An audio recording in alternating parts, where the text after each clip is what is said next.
a gente começa destacando para vocês uma PEC que chegou ali dentro do Congresso, né? Os parlamentares, tanto da situação, lulistas, quanto bolsonaristas, né, da oposição agora do governo, aliados de Lula e de Jair Bolsonaro, articulam ali dentro do Congresso a maior anistia da história a irregularidades eleitorais cometidas por partidos políticos. O que é isso? É uma proposta de uma PEC, uma proposta de emenda à Constituição, assinada já por 184 deputados, que foi recebida pela Câmara na semana passada e essa proposta, ela barra qualquer possibilidade de punição a ilegalidades cometidas até a promulgação dessa proposta. Os líderes, por exemplo, os líderes do governo, o deputado José Guimarães, do PT do Ceará, e também o líder da oposição, Carlos Jordi, do PL do Rio de Janeiro, estão entre os que endossam essa PEC. E eles, inclusive, essa PEC, ela conta com a assinatura, então, de 13 partidos e de federações também. O PL, partido de Jair Bolsonaro, é quem lidera com 40 apoios. Na sequência, aparece a federação liderada pelo PT, além de PSD, MDB, PP, Republicanos e Podemos também. Esse texto ele é apresentado pelo deputado Paulo Magalhães, do PSD da Bahia. O deputado Paulo Magalhães foi quem apresentou, então, esse texto. Esse texto ele estende para o pleito do ano passado a anistia para as siglas que não cumpriram a regra referente cota mínima, por exemplo, do repasse desses recursos públicos, né, da verba para as mulheres e para os negros também. Além disso, há um artigo que abre um caminho ali para que as legendas possam voltar a receber dinheiro empresarial, pessoal. Isso mesmo. Vamos lembrar aqui que, em agosto de 2015, o Supremo vetou o financiamento de empresas a partidos e candidatos. Então, essa PEC já chegou ali na Câmara dos Deputados, PEC que promete aí, pelo menos tem esse objetivo, né, de dar essa maior anistia, então, para os partidos políticos, e a gente vai conversar, então, sobre esse assunto agora e detalhar um pouco mais esse assunto com o nosso time da análise. Começo com o Carlos Graeb, que já está aqui comigo e vai fazer uma análise, então, sobre essa PEC. Graeb, muito boa noite, Graeb, seja bem-vindo. Queria muito a sua leitura sobre essa proposta de emenda à Constituição que deve começar já a tramitar, inclusive, dentro do Congresso Nacional, de anistia a esses partidos, né, que não cumpriram essas regras que foram estabelecidas, inclusive. Boa noite, Graeb, bem-vindo. Boa noite, Kenzo, boa noite, pessoal do chat. Olha só, essa proposta é uma vergonha, né? Ela é imoral. Por quê? Porque em abril do ano passado, os senhores parlamentares já concederam aos partidos exatamente essa anistia. Ou seja, até aquele momento, todas as falhas no cumprimento das regras, né, referentes a gasto com mulheres e negros, que não tivessem sido cumpridas até aquele momento, elas foram perdoadas. Todas as irregularidades, todas as falhas no cumprimento das regras sobre mulheres e negros foram perdoadas até 5 de abril de 2022, certo? Daí o que acontece em 2022? Tem eleição de novo. E agora, no começo deste ano, no começo de 2023, eles querem se anistiar de novo. Querem dar uma anistia para casos que estejam pendentes lá de trás e para o não cumprimento da regra, de novo, no ano passado. E daí, a justificativa do projeto é de um cinismo que é assustador, é espantoso o cinismo da justificativa.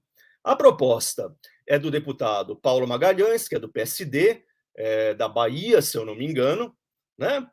E ele fala assim, olha, deixa eu ver se eu encontro aqui, eu estou até com o texto aqui na minha frente.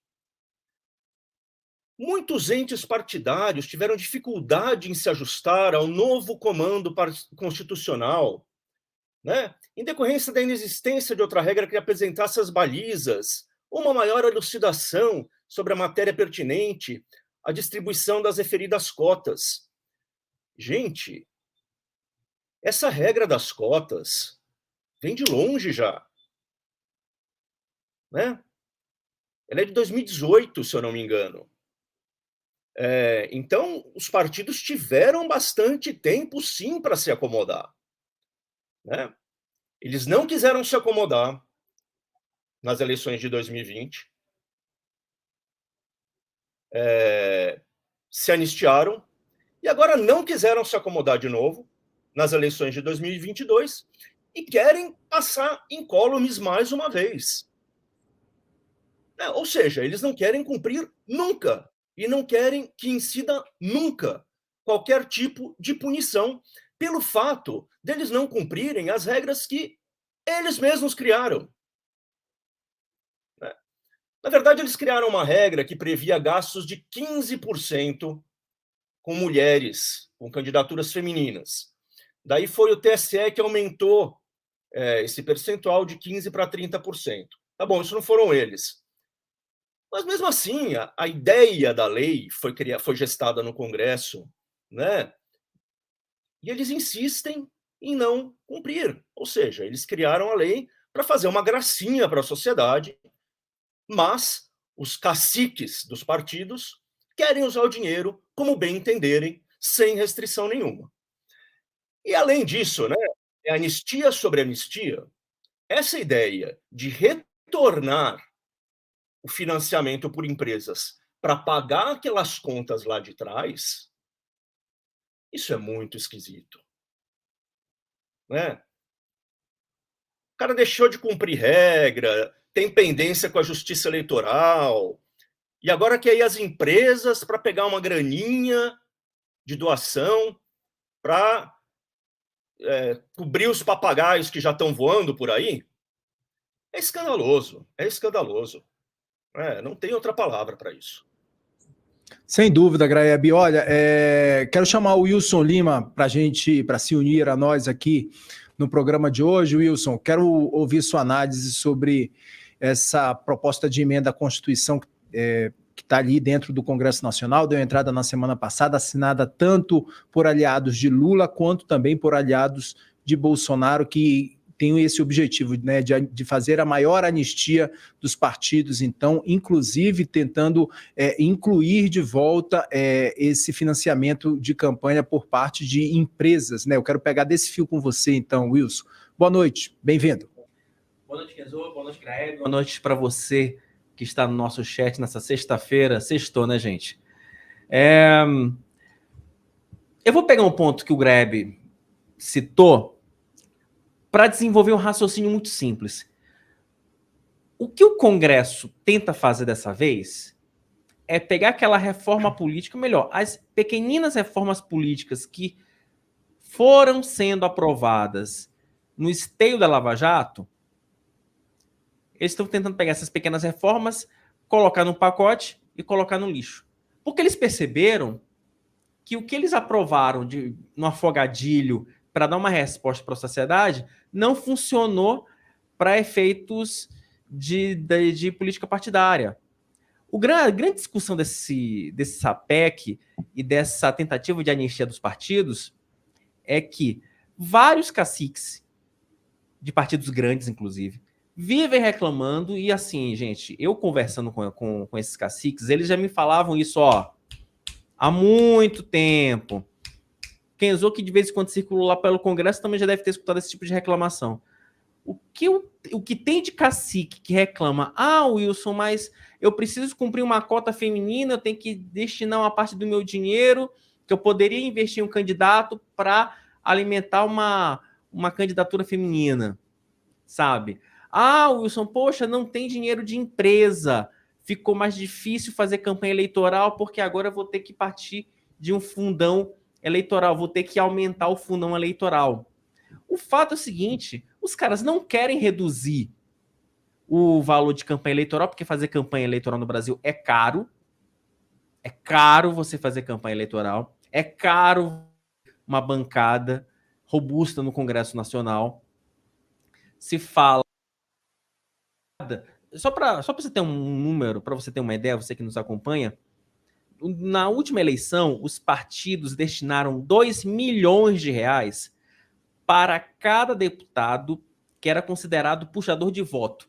E aí, esse valor ele vai diminuindo de acordo com a expressão daquele parlamentar. Então, Eduardo Bolsonaro recebeu 2 milhões de reais, Marco Feliciano recebeu 2 milhões de reais, Carla Zambelli recebeu 2 milhões de reais. Então, fazer política é caro. Só que os partidos não querem ter o ônus de ter outras fontes de financiamento ou de acatar essa legislação, e por isso fica esse jogo de empurra, de estica e puxa, e sempre você tem essas mudanças extemporâneas nessa nossa legislação de caráter eleitoral.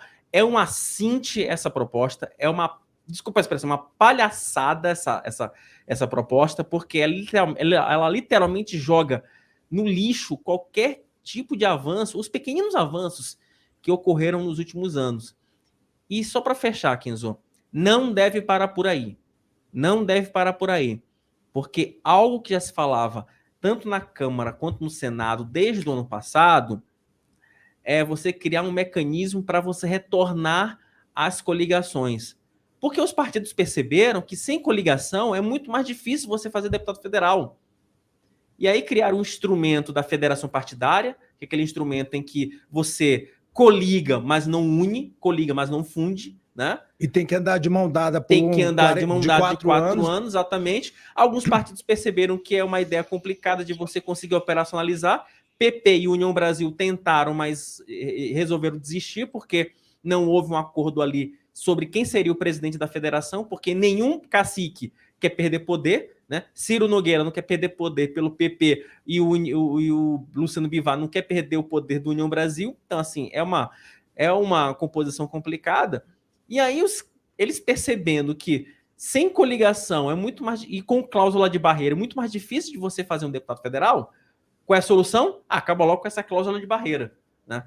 O problema é que quando esse projeto chegar, logicamente que a gente vai estar aqui para fiscalizar, e você que é contribuinte, você que nos acompanha, você também vai fiscalizar. E é isso, eles só estão esperando assim, aquele momento em que vai estar todo mundo dormindo para eles poderem colocar um projetinho desse por debaixo da gaveta para ver se passa. Mas a gente está aqui fiscalizando. E vamos noticiar sempre, viu? Quer dar uma arrematada, Graeb, isso? Quero corrigir uma informação que eu passei. O momento em que as candidaturas femininas passaram a receber 30% do valor disponível para cada partido, né, nas eleições, é 2015, foi na reforma eleitoral de 2015, eu tinha falado 2018, tá? E eu quero só lembrar um outro aspecto escandaloso desse negócio. Os partidos, lembra que eles começaram a inventar candidatura feminina laranja, né? Sim. Não tinha candidatura, eles só faziam de conta que tinha. Eles querem ser perdoados por isso também, de novo. Não é só o fato de não terem cumprido, eles recorreram a uma coisa desleal, né? Eles falsificaram a candidatura, e mesmo assim querem ser perdoados. É demais.